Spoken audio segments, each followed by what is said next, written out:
Hi everybody, it's me, Mr. Valeno and Olena.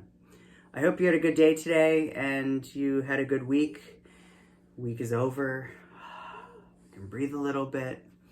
I hope you can enjoy your weekend and you don't have work to make up. That would be good. And I have tonight's story time for you. Oh, and the other reason it would be good that you don't have leftover work is the weather's actually going to be really nice. So if you're able to get outside, that would be fun, right? Yeah. All right, tonight we are reading a classic. I remember reading this book when I was younger. It is called Where the Wild Things Are, and it is by Maurice Sendak, and this is like literally a big classic, super duper classic. Yeah. Super famous book. I think they made a movie. I want to say. I didn't see it, but I'm pretty sure they made a movie out of it. I don't know. Great classic pictures. I can remember my mom reading this to me when I was little. The night Max wore his wolf suit and made mischief of one kind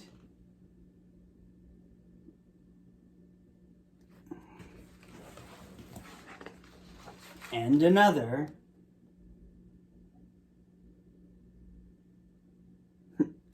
Max is not exactly behaving. His mother called him a wild thing. So Max said, "I'll eat you up." So he was sent to bed without eating anything.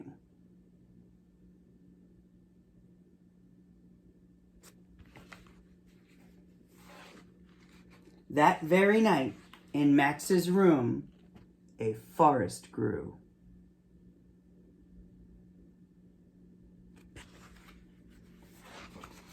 And grew.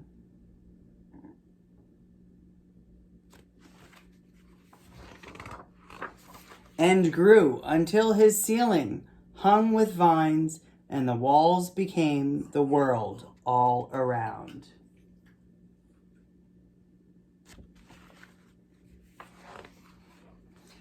And an ocean tumbled by with private boat for Max, and he sailed off through the night and the day.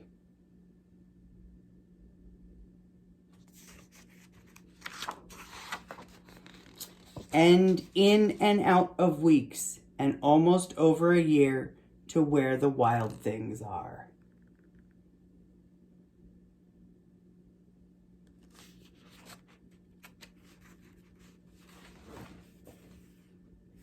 Stuck, sorry. And then he came to the place where the wild things are, and they roared their terrible roars, and gnashed their terrible teeth, and rolled their terrible eyes, and showed their terrible claws. I like that guy with the long hair. Not so scary looking though. And Max said, "Be still." And he tamed them with the magic trick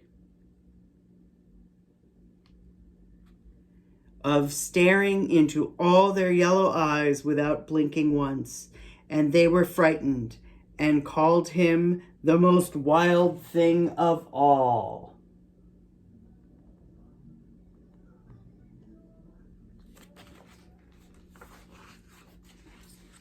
And made him the king of all the wild things. And now, cried Max, let the wild rumpus start.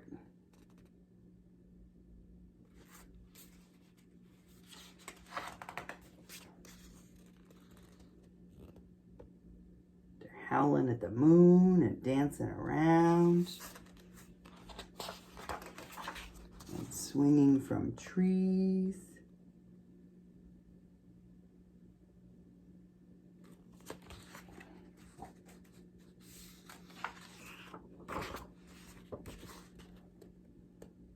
And a parade of wild things, it looks like.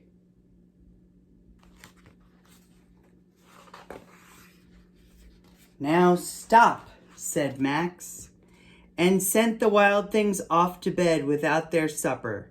And Max, the king of all wild things, was lonely and wanted to be where someone loved him best of all.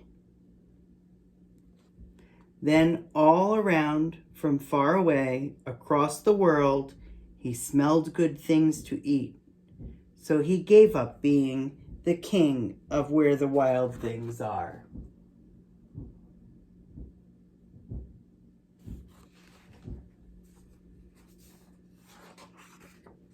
But the wild things cried, "Oh, please don't go. We'll eat you up. We love you so." And Max said, "No." The wild things roared their terrible roars and gnashed their terrible teeth and rolled their terrible eyes and showed their terrible claws. But Max stepped into his private boat and waved goodbye.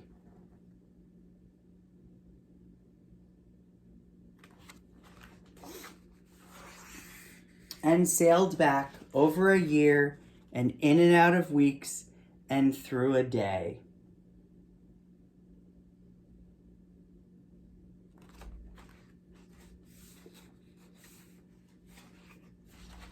And into the night of his very own room, where he found his supper waiting for him.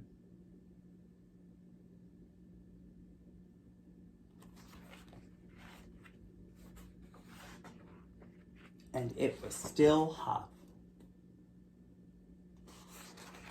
And that is the end. All right. I hope you liked that. Like I said, I remember having this book when I was a little guy. And I hope you have a great rest of your night. And I'll be back in the morning with prayer and Virtue's Pick. And that's it. I miss you. I love you. And mwah. Bye, everybody.